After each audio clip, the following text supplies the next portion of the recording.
அனைவருக்கும் வணக்கம். நான் உங்க அஸ்ட்ரோ புவனேஸ்வரி. மிதுன ராசி மற்றும் மிதுன லக்னத்திற்கு இந்த ஆகஸ்ட் மாதம் உங்களுக்கு ஒரு பிரேக் த்ரோ நடக்கிறதுக்கு காத்துட்டு இருக்கா. நியூ ஆப்பர்ச்சுனிட்டிஸ் கிடைக்குமா, நியூ சேலஞ்சஸ் கிடைக்குமா, இந்த டைம் எனக்கான டைம் எப்போ வரும், ஸ்ட்ராங்கான ஆப்பர்ச்சுனிட்டிஸ் எப்போ வரும், எல்லா நாட்களும் தான் டெய்லி ஓடிட்டே இருக்கு. பட் இந்த ஆகஸ்ட் மாதம் பிளானிட்டரி கைடன்ஸ் எப்படி இருக்க போகுது அப்படின்னு பார்க்கலாம். ஸோ எந்த டெசிஷன் எடுக்கணும், எந்த டெசிஷனில் ரொம்ப கவனமாக இருக்கணும். Let's decode your August. மிதுன ராசிக்கு இன்னைக்கு என்ன நடந்துட்டு இருக்கு அப்படின்னு கேட்டிங்கன்னா, ஃபினான்ஷியல் பேர்டன். என்னால் சேவிங்ஸ் பண்ண முடியல மேடம், நல்லா தான் ஏர்ன் பண்ணுறேன், அப்புறம் சேவிங்ஸ் அப்படிங்கிறது இருக்கவே மாட்டேங்குது. நீங்கள் நினச்சாலும் இன்னைக்கு உங்களால் சேவிங்ஸ் அப்படிங்கிறது பண்ண முடியாது. நிறைய ஓடி ஓடி ஹெல்ப் பண்ணுறீங்க, அந்த ஹெல்ப்பிங்க்கு தகுந்த மாதிரி உங்களுக்கு ஒரு ஆப்பர்ச்சுனிட்டிஸோ உங்களுக்கு ஏதாவது பயன்படுற மாதிரி ஒரு விஷயங்கள் நடந்துட்டு இருக்கா அப்படின்னு கேட்டிங்கன்னா இல்லவே இல்லை.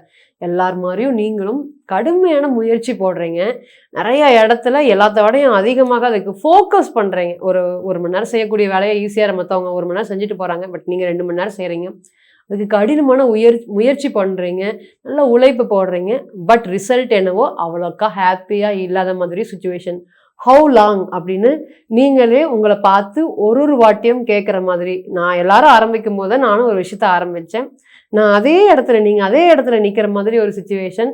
இன்னும் எத்தனை நாள் தான் நான் வெயிட் பண்ணணும், என்னால் முடியல, நான் கிவ் அப் பண்ணலான் இருக்கேன் அப்படிங்கிற மாதிரி ஒரு நெகட்டிவ் இம்பேக்டும் ஃபினான்ஷியலை நினச்சும் சரி, அதே போல் மணி ரிலேட்டடும் சரி, இந்த ரெண்டுமே உங்களை பார்த்திங்கன்னா தொடர்ந்து திஸ் ஆர் தட் அப்படிங்கிறது உங்கள் ராசிநாதன் மாதிரி புதன் மாதிரியே இழுத்துட்டு போயிட்டே இருக்கிற மாதிரியான ஒரு சுச்சுவேஷன் இருக்குது. இன்றைக்கி பாருங்கள், சனீஸ்வர பகவான் 8ஆம் அதிபதி 10ல். இப்போ தொழிலை நினச்சி, வேலையை நினச்சி 12ஆம் இடத்த பார்க்குது. எத்தனை நாள் நான் போராடுறது, என்னால் முடியல, உங்களுக்கு ரொம்ப டயர்டாக இருக்குது அப்படிங்கிற மாதிரியான விஷயங்கள் தான் இன்றைக்கி இந்த மிதுனத்தை பொறுத்த வரையும் போயிட்டுருக்கு. ஸோ மிதுன ராசியை பொறுத்த வரையும் இன்றைக்கி கேரக்டர் அப்படின்னு சொல்லணும்னா எல்லாருக்கும் உதவுறது, கம்யூனிகேஷனால் ஜெயிக்கிறது, மல்டி டாஸ்கிங்க. உங்களால் ஒரு இடத்துல உட்கார வைக்கவே முடியாதுங்க உங்களையெல்லாம். இது பண்ணலாமா, அதை பண்ணலாமா, இந்த விஷயம் யோசிக்கலாமா, இதெல்லாமே இப்படி ஒரே மாதிரி போயிட்டே இருக்கு. அடுத்தது என்ன, நியூ கான்செப்ட் என்ன, நியூ விஷயங்கள் என்ன, இதோட விட்டுறக்கூடாது, அடுத்த முயற்சி பண்ணி இதுக்கு அடுத்த ஸ்டேஜுக்கு கொண்டு போகணும். இதெல்லாம் யார் அதிகமாக எஃபர்ட்ஸ் போடுவாங்கன்னு மிதுன ராசி. கலகலப்பான ராசி, ரொம்ப கலகலப்பு. எல்லாரும் சந்தோஷமாக வச்சுக்குவாங்க, எல்லாரும் ஹாப்பியாக இருக்கணும்னு நினைப்பாங்க. நம்ம கஷ்டப்பட்டாலும் நம்ம கூட இருக்கக்கூடிய சொந்தக்காரங்க, ஃப்ரெண்ட்ஸு, நம்ம ஃபேமிலி, இது எல்லாத்துக்குமே நம்மளோட கஷ்டம் தெரியக்கூடாது, கஷ்டம் நம்ம கூடயே இருக்கட்டும் அப்படின்னு ஒரு ஆலமரமாக எல்லாத்தையும் ப்ரொடெக்ட் பண்ணக்கூடிய விஷயங்கள் தான். நீங்கள் இங்கே ஒரு ஆலமரங்க, எல்லோரும் அதில் உட்காந்து இழப்பாருவாங்க. ஸோ அந்த மாதிரி தான் இன்றைக்கி மிதுன ராசி பொறுத்தவரை இன்றைக்கி உங்களுக்கு வந்திருக்கக்கூடிய சிச்சுவேஷன் பார்த்திங்கன்னா யாருக்கு வந்தாலும் தாங்க முடியாத ஒரு சுச்சுவேஷன் தான். ராசிலேயே குரு இருந்தார் பார்த்தீங்கன்னா, இன்றைக்கும் 2ல் குரு பாதகாதிபதி. அந்த பொருளாதார ரீதியாகவும் ஃபினான்ஷியல் ரீதியாகவும் குடும்ப ரீதியாகவும் இன்றைக்கி நீங்கள் படுற அவமானங்கள் உங்களுக்கு தான் தெரியும். 2ஆம் இடத்துல இருக்குது, குடும்ப ரீதியான அவமானங்கள் அதிகமாக இருக்குது. 7க்கு 8ல் இருக்குது, மனைவி கூட தெரியாதுங்க. இன்றைக்கி அந்த அளவுக்கு இன்றைக்கி ப்ராப்ளம்ஸ் நீங்கள் ஃபேஸ் பண்ணிகிட்ருக்கீங்க. இதனால் நிறைய மன உளைச்சல் அப்படிங்கிறது அதிகமாக ஆகிட்டுருக்கு. இன்றைக்கி இந்த மிதுனத்தை பொறுத்தவரையும் இந்த ஆகஸ்ட் மாதம் பிளானிட்டரி எப்படி இருக்க போகுது. ஸோ இதெல்லாமே நீங்கள் ஃபேஸ் பண்ணிகிட்டு இருந்ததான். மல்டி டாஸ்கிங், கம்யூனிகேஷன், எல்லா பிரச்சனையும் சமாளித்து ஒரு விஷயத்த வெளியே வர்றது, ஜெயிச்சுட்டு வெளியே வர்றது. பட் எவ்வளோ நீங்கள் உங்ககிட்ட இருக்க பாசிட்டிவ் என்னன்னு கேட்டிங்கன்னா, ஈஸியாக உங்களை மாதிரி மணி ஏர்ன் பண்ணுறதுக்கு ஒரு ட்ரிக்ஸ் கடவுள் கொடுக்கவே இல்லைங்க. அதுக்கு தான் அந்த மிதுனராசியில் பிறந்தாவே பார்த்தீங்கன்னா கடை கண்ணி எப்படியாவது வச்சு பழச்சிக்குவாங்க. ஸோ ஒரு கடை வைக்கிறது, அதே போல் அதில் பார்த்திங்கன்னா நல்ல ஒரு சக்ஸஸ் இருக்கிறது, இதெல்லாமே மிதுனம் தான். ஸோ இன்றைக்கி எல்லாரை விட ஜெயிக்கக்கூடிய நீங்கள் அந்த மணியை இன்றைக்கி விட்டுட்டீங்க. மணி ரிலேட்டடில் அதிகமாக சம்பாரித்தவங்களும் நீங்கள் தான், அதிகமாக அதை விட்டுட்டு வந்ததும் நீங்கள் தான். தொழில் அதிகமாக பண்ணது நீங்கள் தான், அதுலேருந்து சீக்கிரம் கிவ் அப் பண்ணிவிட்டு வெளியே வந்ததும் நீங்கள் தான். ஸோ இந்த டைமில் இந்த ஆகஸ்ட் மாதம் எப்படி இருக்க போகுது. ஃபஸ்ட்டு பார்த்திங்கன்னா ராசிலேயே புதன் ரொம்ப ஸ்ட்ராங்காக இருக்கார். ராசி அதிபதி ராசிக்கு வர்றது ஒரு யோகங்க. பிறந்த கால ஜாதகத்தில் ஒருத்தவங்க ஜெயிக்கிறாங்க அப்படின்னா இந்த மாதிரி காம்பினேஷன் வேணும். அப்போ தான் பார்த்திங்கன்னா எப்படியா இருந்தால் ஜெயிச்சு வந்துட்டான் பாரு திரும்பி அப்படின்னு 4 பேர் சொல்கிறாங்கன்னா அதுக்கு இந்த காம்பினேஷன் ரொம்ப முக்கியம். 2ஆம் இடத்துல குரு சூரியன்கிற சிவராஜ யோகம் இருக்குது. 3ஆம் இடத்துல கேது பகவான் இருக்காரு. ராசிக்கு பாக்கியஸ்தானத்தில் ராகு பகவான் இருக்கார். ராசிக்கு 10ஆம் இடத்துல சனீஸ்வர பகவான் 5ஆம் அதிபதி. இந்த ராசிக்கு ஒரு யோகாதிபதியான சொல்லக்கூடிய சுக்கிரன் 5, 12 கலை, இலக்கியம், நடிப்பு, நாட்டியம், கவர்மெண்ட் ஜாபு எல்லாத்தையும் வச்சுக்கக்கூடிய 5th பாவக வீனஸ் 4ஆம் இடத்துல நீசமாயி ப்ளஸ் திக் பலம்னு சொல்லக்கூடிய 4ஆம் இடத்துல திக் பலமாக இருக்கார். ஸோ நீசம்னு சொல்லிடக்கூடாது, நம்ம திக்பலம் தான் இங்கே சொல்லணும். ஸோ இந்த மாதிரியான விஷயங்கள் தான் இந்த ஆகஸ்ட்டை பொறுத்த வரையும் போயிட்டுருக்கு. ஸோ இந்த டைம் எப்படி இருக்க போகுது அப்படிங்கிறது கண்டிப்பாக பார்க்கலாம். ஃபஸ்ட்டு வந்து ஒர்க்கிங் பிளேஸில் ஒரு லீடர்ஷிப் பொசிஷன் அப்படிங்கிறது ரொம்ப கிடைக்கும். ஸோ ராசிநாதன் ராசிக்கு வந்துட்டார். ரீசெண்ட் டைமில் கிளைண்ட்டை பார்க்கக்கூடிய சொல்லக்கூடிய ஜாதகம், மேடம் நான் நல்ல பிஸ்னஸ் பண்ணுறேன், நல்ல க்ரோத் இருக்குது, பட் ஒரு குறிப்பிட்ட மாதங்கள் வந்து என்னால் வந்து பணம் அப்படிங்கிறது ஒரு ஒரு ஜீரோவில் இருக்குது மேடம், அந்த அளவுக்கு ஒரு வருத்தப்படுறேன். பட் மீன்வைல் வந்து பார்த்திங்கன்னா ஒரு மற்ற நேரத்தில் எல்லாமே அதிகமாக சம்பாதிக்கிறேன். ஸோ குறிப்பிட்ட மாதம் மட்டும் எனக்கு ஏன் இந்த மாதிரியான ப்ராப்ளம் வருது அப்படின்னு சொல்லி கேட்டேன்.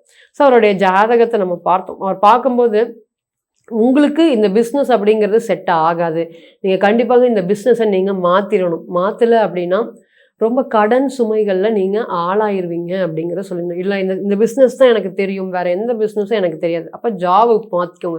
ஸோ குறிப்பிட்ட டைம் வரை ஜாப் மாற்றிக்கோங்க. நீங்கள் இந்த பிஸ்னஸில் தொடரக்கூடாது, பார்ட்னர்ஷிப் போட்டு சுத்தமாகவே ஆகாது.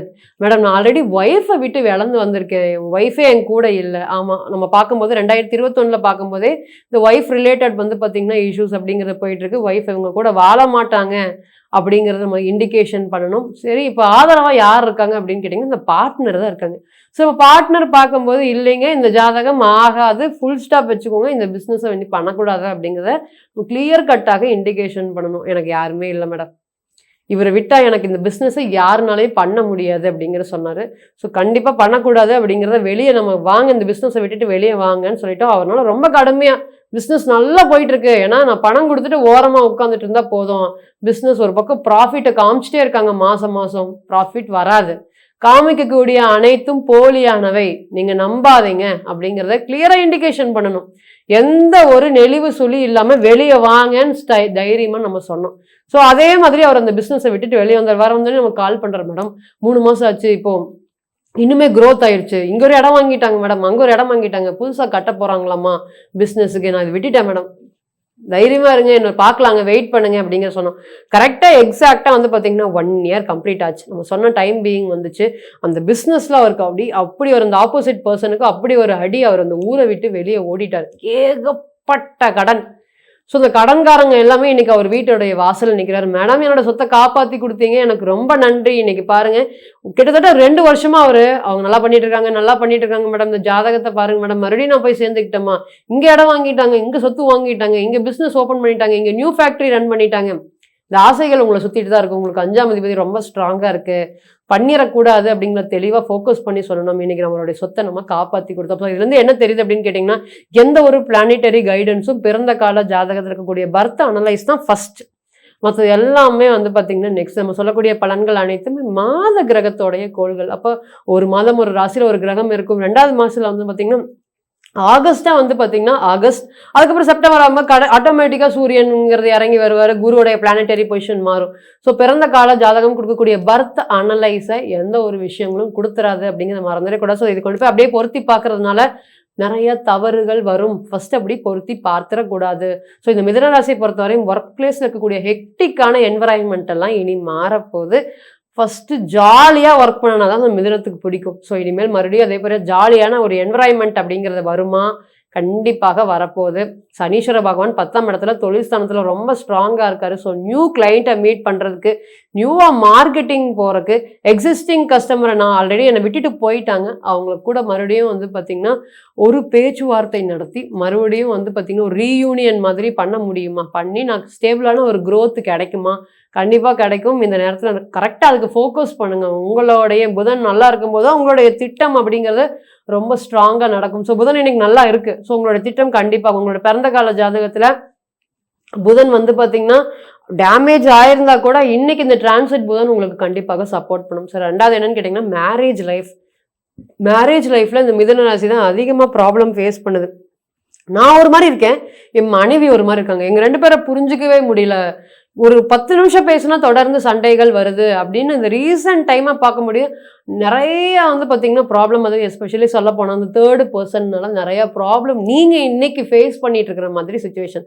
ஸோ எனக்கும் அவங்களுக்கும் பெரிய ப்ராப்ளம் இல்லை. அந்த 3rd பர்சனோட இன்டர்ஃபியர்னால எதுவுமே பெரிய விஷயம் ஆகாத மேட்டர்ஸ் கூட பெருசுபடுத்தி சொல்லி அதுக்காக கோவப்பட்டு உடனடியாக ரியாக்ட் பண்ணி அந்த விஷயங்கள் எல்லாமே இன்னைக்கு ஒரு 10 நிமிஷம் நீங்கள் நேரில் போய் பேசுனீங்கன்னாவே அது ஒன்றுமே இல்லாமல், அதாவது ஃபேஸ் டு ஃபேஸ் பேசி இந்த மாதிரி சொல்கிறாங்க கரெக்டாக இல்லையா அப்படிங்கிற மாதிரி ஒரு விஷயம் கேட்டிங்கனாவே இந்த மாதிரி அன்னெசரியான கான்ஃப்ளிக்ஸை நீங்கள் அவாய்ட் பண்ண முடியும். மிதுனம் உங்களுக்கெல்லாம் சொல்லவே வேணும், நல்லா கம்யூனிகேஷன் ராசி. அந்த கம்யூனிகேஷன் இன்றைக்கி கொஞ்சம் அஃபெக்டாக இருக்கிறனால இந்த மாதிரி மிதுனத்தை பொறுத்தவரையும் மேரேஜ் லைஃப்பில் ப்ராப்ளம் வந்திருக்கு. ஸோ அந்த ப்ராப்ளம் வந்து இனி வரக்கூடிய டைம் பீயிங்கில் படிப்படியாக சரியாக போகுது. 4ஆம் இடத்துல சுக்கிரன் திக்பலத்தில் இருக்கிறது. ஸோ ப்ராப்பர்ட்டிஸ் ரிலேட்டடெல்லாம் ராசியாதிபதி 4ஆம் அதிபதி. இங்கே வீடு இருந்தால் தான் மிதுனம் ரொம்ப சந்தோஷமாக இருப்பீங்க. வீட்டில் சந்தோஷமான வீடு இருந்தால் மட்டும்தான் இந்த மிதுனம் அப்படிங்கிறது பீஸ்ஃபுல்லான லைஃப்பை கொண்டு போக முடியும். ஏன்னா ராசியாதிபதியே 4ஆம் அதிபதியாக வராங்க. சுக்கிரன் வந்து பார்த்தீங்கன்னா 4ஆம் இடத்துல நீசம் ப்ளஸ் திக்பலம். ஸோ வீட்டோடைய மதிப்பு இன்னைக்கு தான் உங்களுக்கு தெரியும். இத்தனை நாளாக வாடகை வீட்டில் இருந்துட்டு என்ன பண்ணுறதுன்னு தெரியாமல், அதை ஃபோக்கஸ் பண்ண முடியாமல், ஏதாவது ஒரு ப்ராப்ளம் மற்றவங்க கூட உங்களுக்கு ஆகிட்டே இருக்கும். ஸோ அந்த ப்ராப்ளம் எல்லாமே இனி கிளியர் ஆக போகுது. இடம் வாங்குவதற்கு லேண்ட் ரிலேட்டட் வந்து பார்த்திங்கன்னா ஒரு ஷேரிங்க்கு, லேண்ட் ரிலேட்டட் செட்டில்மெண்ட்டுக்கு இது ஒரு பெஸ்ட்டான டைம் பீயிங். இதை விட்டுட்டிங்கன்னா வேறு எதுவுமே உங்களுக்கு இந்த பெஸ்ட்டான டைம் அப்படிங்கிறத சொல்ல முடியாது. மறுபடியும் புதன் வந்து கன்னிக்கு வரும்போது தான் இது ஒரு பெஸ்ட்டான டைம். ஸோ லேண்ட் ரிலேட்டட் விஷயம் எல்லாமே இந்த நேரத்தில் உங்களுக்கு அதிகமாக ஃபோக்கஸ் பண்ணணும். நல்ல சுக்கிரன் திக்பலம் ப்ளஸ் நீசம். ஸோ ஸ்டூடெண்ட்ஸ் அப்படின்னு சொல்லும்போது இந்த நேரத்தில் வந்து பார்த்திங்கன்னா நிறைய என்விரான்மெண்டல் காரணமாக என்னால் படிக்கவே முடியல, ஃபோக்கஸ் பண்ண முடியல. மிதுனம் குரூப் ஸ்டடிக்கு தான் ரொம்ப அதிகமாக இம்பார்ட்டன்ஸ் கொடுப்பேன். ஏன்னா குரூப் ஸ்டடி ஒருத்தருக்கு டீச் பண்ணி கொடுக்குற மாதிரி, சொல்லி கொடுக்குற மாதிரி சொன்னால் ஈஸியாக மிதுனத்தை பொறுத்தவரையும் மக்கப் பண்ணிடுவாங்க. ஸோ அந்த விஷயங்கள்லாம் இனி பழையபடி ஃபோக்கஸ் பண்ணுறதுக்கு இது ஒரு நல்ல ஒரு டைம் பீயிங்காக கண்டிப்பாக இருக்கும். ஸோ ஆக மொத்தம் மென்டல் ஸ்ட்ரெஸ் 4ஆம் இடத்துல சுக்கிரன் நீசமாக இருக்கிறதுனால மென்டல் ஸ்ட்ரெஸ் அப்படிங்கிறது ரொம்ப அதிகமாக இருக்கும். ஸ்லீப்பிங் அப்படிங்கிறது ரொம்ப குறைவாக இருக்கிற மாதிரி ஒரு ஃபீல் ஆகும். ஸோ ஹெல்த் வைஸ் அப்படின்னு போனால் இங்கே 6 11ஆம் அதிபதியாக செவ்வாய் வராரு. செவ்வாய் விடவே மாட்டார். ஸோ மிதுனத்தையும் சரி கன்னியும் சரி செவ்வாய், அதே போல் மேஷத்துக்கு இந்த புதன், இவங்க 2 பேரும் கொடுக்கக்கூடிய கான்ஃப்ளிக்ஸை வந்து பார்த்திங்கன்னா மேஷமும் கன்னியும் அதே போல் மிதுனமும் விருச்சகம் 2மே நல்லாவே 4 பேருமே நல்லா அஃபெக்ட் ஆயிவாங்க. ஸோ அந்தளவுக்கு இந்த செவ்வாயோடைய பலன்கள் ரொம்ப ஸ்ட்ராங்காக இருக்கும். இன்றைக்கி 12ஆம் இடத்துல இருக்கிறனால தூக்கம் அப்படிங்கிறது ரொம்ப குறைவாக இருக்கும். ஏதாவது ஒரு திங்கிங் போயிட்டே இருக்குது, மைண்டுக்குள்ளே ஓடிட்டே இருக்குது. தூங்கும்போது தான் அந்த திங்கிங் அதிகமாக ஓடும். ஹெல்த்துக்கு என்ன ஆகுமோ, ஹெல்த் கண்டிஷன் நல்லா இருக்குமா, 6ஆம் இடத்த பார்க்குது, நான் இன்னும் எல்லாரும் மாதிரியும் நான் இன்னும் பாசிட்டிவாக இருப்பேனா, நான் நோய் நொடி இல்லாமல் இருப்பேனா, எந்த ப்ராப்ளமும் வராதல்ல எனக்கு அப்படிங்கிற மாதிரி ஒரு தாட்ஸ். அப்போ செவ்வாய் பார்க்கும்போது அப்படி தான் நமக்கு அந்த தாட்ஸ் வரும். ஸோ இந்த ப்ராப்ளம் எல்லாமே இனி வரக்கூடிய டைம் பீயிங் அப்படிங்கிறது கிளியர் ஆக போகுது. 5ஆம் அதிபதி 4ல் லவ் ரிலேஷன்ஷிப்பில் சொல்லப்போனால் ஈகோ இஷ்யூஸ் அப்படிங்கிறது வரும். பட் 4ஆம் இடம்ங்கிறது விருப்ப திருமணம். ஸோ பெற்றோர் பார்த்து கல்யாணம் பண்ணி வைக்கிறது வேற, விருப்ப திருமணம் அப்படிங்கிறது வேற. ஸோ ஒரு பொண்ணு எனக்கு பிடிச்சிருக்கு, ஆல்ரெடி அந்த பொண்ணுக்கு வந்து பார்த்திங்கன்னா என்னையும் பிடிச்சிருக்கு, பட் வீட்டில் சொல்கிறதுக்கு கஷ்டப்பட்டிருக்கு அப்படின்னு சொல்கிறவங்களுக்கு இந்த நேரம் இந்த மேரேஜ் வந்து நீங்கள் வீட்டில் பேசி விருப்பு திருமணம் பண்ணுறதுக்கு இது ரொம்ப ஃபேவரபுளான டைமாக கண்டிப்பாக இருக்கும். ஸோ இந்த ஆகஸ்ட் அப்படிங்கிறது ஓவராலாக கம்யூனிகேஷனுக்கும், ஒர்க் ப்ராஸ்பெக்ட்ஸுக்கும், ஃபினான்ஷியல் லெவல் இம்ப்ரூவ்மெண்ட்டுக்கும், பிஸ்னஸ் ரிலேட்டட் ப்ராப்ளத்துக்கும், மார்க்கெட்டிங் ஸ்ட்ராட்டஜிக்குமே கண்டிப்பாக ஒரு ஃபோக்கஸ் கொடுத்தீங்கன்னா நிச்சயமாக இந்த ஆகஸ்ட் உங்களுக்கு ஒரு நியூ ஆப்பர்ச்சுனிட்டிஸையும் நியூ அச்சீவ்மெண்ட்டையும் கண்டிப்பாக பெற்றுத்தருங்கிறதுல எந்த ஒரு மாற்று கருத்துமே இல்லை. இப்போ நம்ம சொல்லிட்டு இருக்கக்கூடிய அனைத்துமே இந்த ஆகஸ்ட் மாதம் இருக்கக்கூடிய பிளானிட்டரி கைடன்ஸ் தான். ஸோ மீண்டும் இதை கொண்டு போய் பிறந்த கால ஜாதகத்தில் பொருத்தி பார்த்தரவே கூடாது. ஸோ தனிப்பட்ட ஜாதகம், தனிப்பட்ட விஷயங்கள் தான் பர்த் சார்ட் அனலைஸ் பண்ணும். பர்த் சார்ட் சொல்லக்கூடிய விஷயங்கள்ல எந்த ஒரு ப்ரெடிக்ஷனும் சொல்லவே சொல்லாது. ஸோ மீண்டும் ஒரு பதிவில் உங்களெல்லாம் சந்திக்கும் வரை உங்களிடமிருந்து விடைபெறுவது உங்கள் அஸ்ட்ரோ புவனேஸ்வரி. நன்றி, வணக்கம்.